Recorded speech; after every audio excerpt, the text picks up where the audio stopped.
লোকসভা ভোটের মধ্যে বঙ্গ রাজনীতির একেবারে এপিসেন্টার হয়ে উঠেছে সন্দেশখালী। রাজনৈতিক চাপানুতরের মধ্যে এবার শেখ শাহজাহান ও তার ঘনিষ্ঠদের আরও সম্পত্তি বাজেয়াপ্ত করল এনফোর্সমেন্ট ডিরেক্টরেট। জমি ভেড়ি সহ 14,28,00,000 টাকার সম্পত্তি বাজেয়াপ্ত করল ইডি। শেখ শাহজাহান, তার ভাই আলমগীরের স্থাবর অস্থাবর সম্পত্তি বাজেয়াপ্ত করা হয়েছে। শিবু হাজরা সহ আরও কয়েকজন শাহজাহান ঘনিষ্ঠের সম্পত্তি বাজেয়াপ্ত করা হয়েছে। বাজেয়াপ্ত করা হয়েছে 17টি ব্যাংক অ্যাকাউন্টে থাকা 3,78,00,000 টাকা। 10.5 কোটি মূল্যের 55টি স্থাবর সম্পত্তিও বাজেয়াপ্ত করল ইডি। শেখ শাহজাহান ও তার ভাই আলমগীরের 3টি গাড়িও বাজেয়াপ্ত হয়েছে।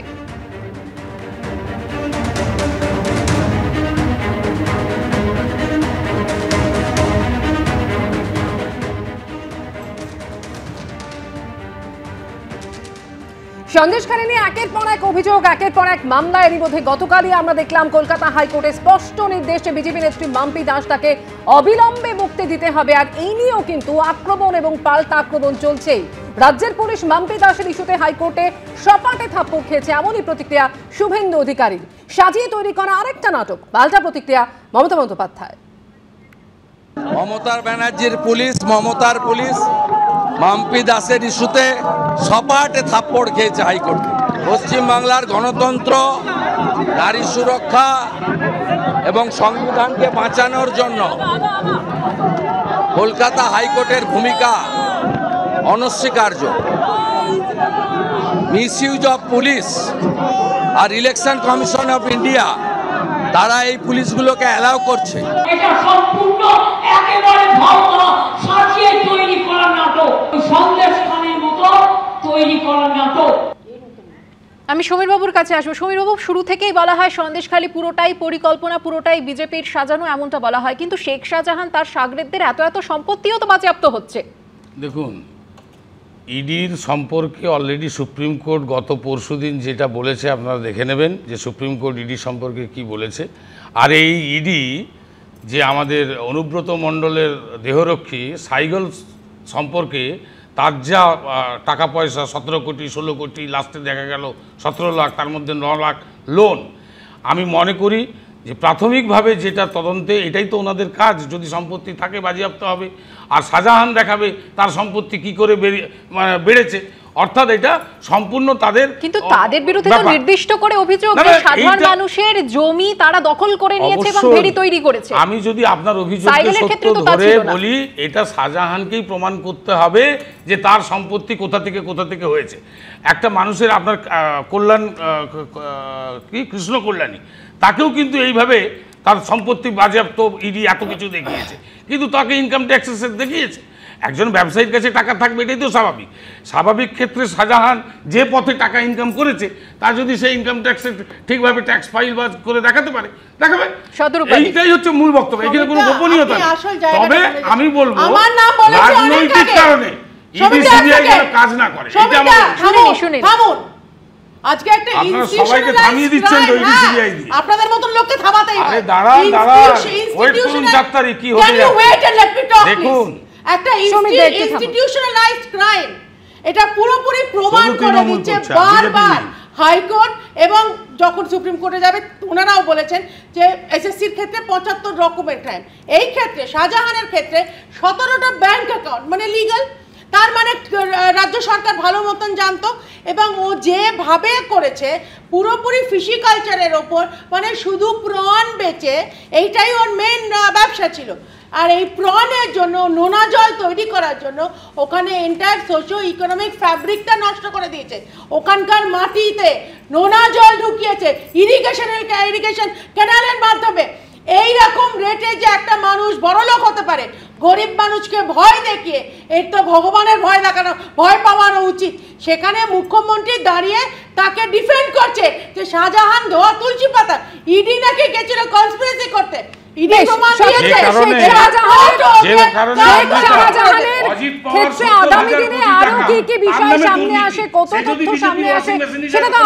সময় বলবে, কিন্তু আমরা দেখলাম তা নিয়ে আক্রমণ, পাল্টা আক্রমণ কিন্তু পিছু ছাড়ছে না। একদিকে মমতা বন্দ্যোপাধ্যায়, তিনি কিন্তু ফের সেই গোটাটাই পরিকল্পিত ষড়যন্ত্র, সেই অভিযোগে সরব হচ্ছেন। শীর্ষেন্দুদা, রাজনৈতিক প্রশ্রয়প্রাপ্ত দুষ্কৃতীদের নিয়ন্ত্রণ করতে না পারলে তাদের উন্মত্ত অত্যাচার যে কোথায় গিয়ে পৌঁছায়, সন্দেশখালী তার উদাহরণ। এতদিন কার দায়িত্বে ছিল? পুলিশের তো দায়িত্ব ছিল। আজকে যদি সব মিথ্যে হয় তাহলে বিডিও বাড়ি বাড়ি ঘুরে অভিযোগ নিলেন কেন? আজকে যখন প্রত্যেকটা জায়গায় সরকারি ক্যাম্প করা হলো কেন? কেন জমি ফেরত দেওয়া হলো? তো এইগুলো যদি প্রত্যেকটাই মিথ্যে হয় তাহলে এইগুলো হলো কি করতে? আজকে হাইকোর্ট যখন অর্ডার দিয়েছিল যে সিবিআইকে পোর্টাল খুলতে বলেছিলেন, পোর্টালে অনেক অভিযোগ জমা পড়েছে, রাজ্য সরকার তার বিরুদ্ধে সুপ্রিম কোর্ট গেছে, সুপ্রিম কোর্ট কিন্তু বলে দিয়েছে যে জুলাই মাসে শুনানি, এখনো পর্যন্ত কোনো স্টে নেই। তার মানে হাইকোর্টের অর্ডার এখনো পর্যন্ত আছে। হাইকোর্ট সিবিআইকে বারবার বলেছেন যে প্রত্যেকটা অভিযোগ সিবিআইয়ের কাছে দেবেন। আজকে ফেক ভিডিও হোক, সত্য হোক ভিডিও হোক, সেগুলো সিবিআইয়ের কাছে দেওয়া উচিত ছিল, হাইকোর্টে যাওয়া উচিত ছিল। একেবারে সিবিআইও যে ক্যাম্প খুলেছে সেখানেও আমরা দেখছি অভিযোগের তালিকা কিন্তু ক্রমশ দীর্ঘ থেকে দীর্ঘতর হচ্ছে। তবে সন্দেশখালী ইস্যু হোক কিংবা বাম্পি দাস, তার ক্ষেত্রে কলকাতা হাইকোর্টে যে নির্দেশ রয়েছে গতকাল, একের পর এক বিষয়তে কিন্তু রাজনৈতিক আক্রমণ, পাল্টা আক্রমণকে কেন্দ্র করে রাজনৈতিক উত্তাপ চলছে। আর এরই মধ্যে মুখ্যমন্ত্রী সম্পর্কে দর নিয়ে মন্তব্য করে বিতর্কে জড়ালেন অভিজিৎ গঙ্গোপাধ্যায়। তৃণমূলের করা অভিযোগের প্রেক্ষিতে এবার তমলুকের বিজেপি প্রার্থীকে শোকজ করল নির্বাচন কমিশন। সোমবার বিকেল 5টার মধ্যে জবাব দিতে হবে। 25শে মে ষষ্ঠ দফায় ভোট হবে তমলুক লোকসভা কেন্দ্রে। তার আগে বুধবার মুখ্যমন্ত্রীকে আক্রমণ করতে গিয়ে রেট মন্তব্য করেন অভিজিৎ গঙ্গোপাধ্যায়। গরিব মানুষ লোকের বাড়িতে কাজ করে খায়, আমাদের প্রার্থী মমতা ব্যানার্জির মতো সুন্দরী নন, একটু বেশি সুন্দরী, সেই জন্য রেখা পাত্রকে 2000 টাকায় কেনা যায়। একজন মহিলা আর একজন মহিলা সম্বন্ধে কি করে এই উক্তি করতে পারেন তা আমরা ভাবতেও পারি না। মমতা ব্যানার্জি মহিলা তো, আমার মনে প্রশ্ন জাগে মাঝে মাঝে। তাঁর এই মন্তব্যের প্রতিবাদে নির্বাচন কমিশনকে চিঠি দিয়ে নালিশ জানিয়েছে তৃণমূল। চিঠিতে অভিজিৎ গঙ্গোপাধ্যায়ের বিরুদ্ধে ফৌজদারি মামলা রুজু, জনসভা ও সাক্ষাৎকারে নিষেধাজ্ঞা জারি, আপত্তিকর মন্তব্য থেকে বিরত থাকতে নির্দেশ দেওয়ার আর্জি জানিয়েছে তৃণমূল। নিন্দা জানাচ্ছি, ধিক্কার জানাচ্ছি। এইগুলো কি ইংরেজিতে বলে সেক্সিস্ট রিমার্কস, আর কিছু বাকি রাখেননি তিনি, এবং তার শাস্তি তাকে পেতে হবে। দেখুন, গণতন্ত্র একটা শাস্তি দেবে, ভোটে তিনি হারবেন, আর তারপরে আইনের ব্যবস্থা, ইলেকশন কমিশন কি শাস্তি দেবে, এরকম তো ক্যান্ডিডেটশিপ ক্যান্সেল হওয়া উচিত। এদিকে তৃণমূলের করা অভিযোগের ভিত্তিতে অভিজিৎ গঙ্গোপাধ্যায়কে শোকজ করে নির্বাচন কমিশন। সোমবার বিকেল 5টার মধ্যে তমলুকের বিজেপি প্রার্থীর জবাব চাওয়া হয়েছে। তমলুকের বিজেপি প্রার্থীকে শোকজ করে নির্বাচন কমিশনের তরফে বলা হয়েছে, অত্যন্ত গুরুত্বপূর্ণ সহকারে খতিয়ে দেখে তারা বুঝতে পেরেছে যে তার বক্তব্যটি অনুচিত, অসাংবিধানিক, শালীনতার সীমা ছাড়িয়ে গেছে, পাশাপাশি তার নির্বাচনী আচরণ বিধিভঙ্গের শামিল। আপনার বিরুদ্ধে কেন উপযুক্ত ব্যবস্থা নেওয়া হবে না তা জানাতে হবে 20 মে বিকেল 5টার মধ্যে। নির্দিষ্ট সময়ের মধ্যে উত্তর না পেলে ধরে নেওয়া হবে যে আপনার কিছু বলার নেই, তখন নির্বাচন কমিশন তার সিদ্ধান্ত অনুযায়ী প্রয়োজনীয় পদক্ষেপ করবে। কোনো বেলাগাম আক্রমণ আমি করিনি, যা বলেছিলাম সেটা আজও বলছি। উনি একজন পিছিয়ে পড়া দরিদ্র মহিলা, তাকে একটা দর বেঁধে দিয়েছিলেন 2000 টাকায়, তারা নাকি তাদের বক্তব্য পাল্টে ফেলে। 2000 টাকা, উনি সব কিছুরই একটা দাম ধার্য করেন 2000 টাকা। আমি সেই জন্য জানতে চেয়েছিলাম যে মমতা ব্যানার্জি, তোমার দাম কত, তোমার দর কত, তোমার রেট কত। আমি শুনেছি ওনারা ইলেকশন কমিশনে আমার নামে অভিযোগ করেছেন, ইলেকশন কমিশন জানতে চান। আমি পুরো ভিডিওটা দিয়ে দেখিয়ে দেবো আমি আসলে কি বলেছিলাম এবং তার কি অর্থ। কমিশনের শোকজ নোটিশে অভিজিৎ গঙ্গোপাধ্যায় কি জবাব দেন এখন সেটাই দেখার। রুমা পাল, কৃষ্ণেন্দু অধিকারী ও বিটন চক্রবর্তীর রিপোর্ট, এবিপি আনন্দ। সুব্রত, এই মুহূর্তে রাজনীতিতে আক্রমণ, পাল্টা আক্রমণ এবং সবথেকে বড় কথা একের পর এক কুকথার স্রোত, এটাই বোধহয় বঙ্গ রাজনীতির অন্যতম বৈশিষ্ট্য হয়ে দাঁড়িয়েছে। এবং আমরা যেটা দেখতে পাচ্ছি যে কোনো রাজনৈতিক দলই কিন্তু এর ঊর্ধ্বে নয়। রাজনীতিতে একেবারেই কুকথা বলা উচিত বলে আমি অন্তত মনে করি না, কিন্তু আমি বলছি যে ধরুন আমাদের রাজ্যের মুখ্যমন্ত্রী বলছেন, যাই হোক তৃণমূল কংগ্রেসের বিরুদ্ধে অভিযোগ, অর্পিতার খাটের তলায় টাকা থেকে শুরু করে সন্দেশখালী, উনি বলছেন যে ষড়যন্ত্র হচ্ছে। তো খুবই ভালো, তো এইটা উনি বলেন কেন বারবার? কারণ ওনার মেন্টাল মেকআপে ষড়যন্ত্র আছে, কারণ উনি ষড়যন্ত্র করে চলেছেন। ধরুন কেউ তার বয়ান বদল করছে টাকার বিনিময়ে, সেটা উনিই বলেছেন। আমাদের রাজ্যে কোনো মহিলার যদি সম্ভ্রমহানি হয়, বয়স অনুযায়ী তার টাকা উনিই ঠিক করে দিয়েছেন। তো এবার আমি বলছি, ধরুন 2007 সালে নন্দীগ্রামের ঘটনার সময় উনি বলেছিলেন সিপিএমের ষড়যন্ত্র, এখন উনি বলছেন শুভেন্দু অধিকারী, শিশির অধিকারীরাও ওনার সঙ্গে এই ঘটনার সঙ্গে যুক্ত। এই যে বয়ানটা বদলে গেল ওনার, এই বয়ান বদলের জন্য কি কোনো মূল্য ঠিক হয়েছে? আমি জানি না, আমি বলতেও পারবো না। শুধু কি রাজনৈতিক স্বার্থে, নাকি এর পেছনে অন্য কোনো কারণ আছে? ফলে বয়ান বদল এইটা আমাদের রাজ্যের মাননীয় মুখ্যমন্ত্রী করেই থাকেন। 2016 সালে বলেছিলেন যদি জানতাম এরা টাকা নিয়েছে তাহলে এদের প্রার্থী করতাম না। তারপরে সমিতদার প্রতিক্রিয়া নিয়ে নেব। সুব্রতদা ভালো করেই জানে তারা আজকে কেন শূন্য, 34 বছরে কি করেছে তারা জানে। আমরা জানি তৃণমূল কংগ্রেস কেন চোর, আমরা জানি তৃণমূল কংগ্রেস কিভাবে টাকা খেয়েছে, আমরা জানি মমতা ব্যানার্জি কিভাবে টাকা নিয়েছে, আমরা জানি কয়লা ভাইপো কিভাবে টাকা নিয়েছে, সব আমরা জানি। শূন্য আসতে আমরা জানি, সব আমরা জানি তৃণমূল কংগ্রেস কি করে বন্দ্যোপাধ্যায় মমতা ব্যানার্জি কিরকম করে টাকা নিয়েছে সেটাও আমরা জানি। আমরা জানি অভিষেক কি করে টাকা নিয়েছে, কয়লার টাকা কি করে গেছে কালীঘাটে সেটাও আমরা জানি, বালির টাকা কালীঘাটে কি করে গেছে। অভিজিৎ গঙ্গোপাধ্যায়ের মন্তব্যের পর নির্বাচন কমিশন শোকজ করেছে, তারপরও নিজের অবস্থানে অনড় অভিজিৎ গঙ্গোপাধ্যায়। বুধবারের পর ফের মুখ্যমন্ত্রীর উদ্দেশ্যে রেট নিয়ে মন্তব্য করলেন তিনি। পাল্টা কটাক্ষ করেছে তৃণমূল। মমতা শুধু চোরই নন, মমতা মহিলাদের অপমান করেছেন। একজন মহিলা যিনি আমাদের প্রার্থী, তাকে বলেছেন 2000 টাকা দিয়ে কেনা যায়। আমি পাল্টা প্রশ্ন করেছি, মমতা ব্যানার্জি তোমার দর কত, তোমাকে কত টাকা দিয়ে কেনা যায়? আমরা সবাই জানি, এই কারণে করেছি যে 8 লাখ 10 লাখ টাকায় তিনি শিক্ষকদের চাকরি বেচেছেন, তাকে ধরা পড়তেই হবে। আবার বলবো, চোর ধরো, ধরো।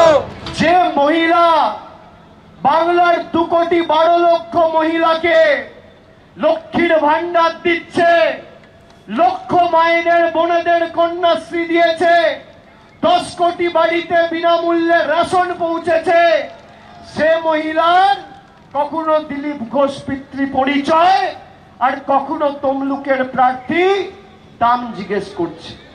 আমি আজকে মমতা ব্যানার্জির দাম বলতে এসেছি। মমতা ব্যানার্জির দাম এই হচ্ছে, মমতা ব্যানার্জির দাম এই হচ্ছে, মমতা ব্যানার্জির দাম। তুমি 4 টিকি ধরে রাজনীতি করো, সে মাথা নিচু করে মমতা ব্যানার্জিকে প্রণাম করে, আর তুমি মমতা ব্যানার্জির দাম জিজ্ঞেস করছো।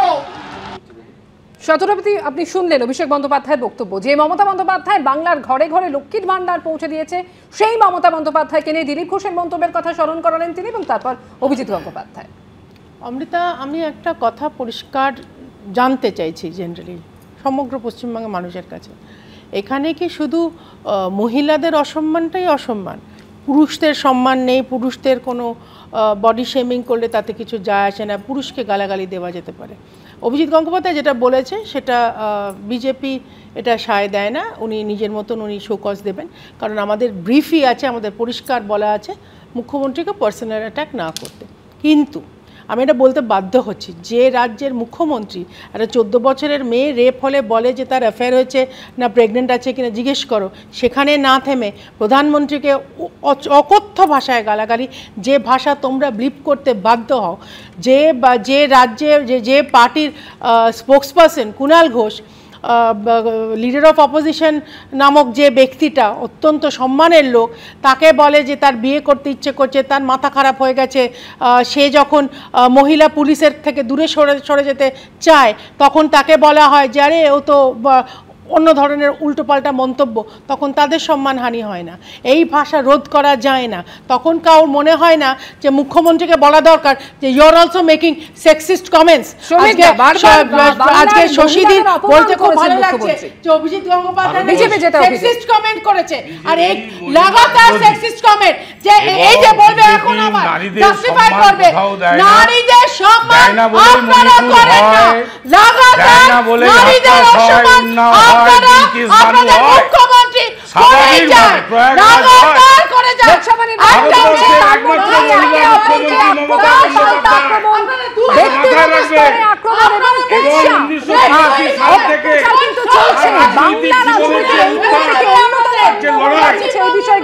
সেই প্রশ্ন কিন্তু থেকেই যাচ্ছে। সময় একটা বিরতির। যারা ছিলেন আলোচনায় আমাদের সঙ্গে এতক্ষণ, প্রত্যেককে অনেক ধন্যবাদ। অন্যান্য খবর নিয়ে ফিরে আসবো আনন্দ সকালে, সঙ্গে থাকবেন।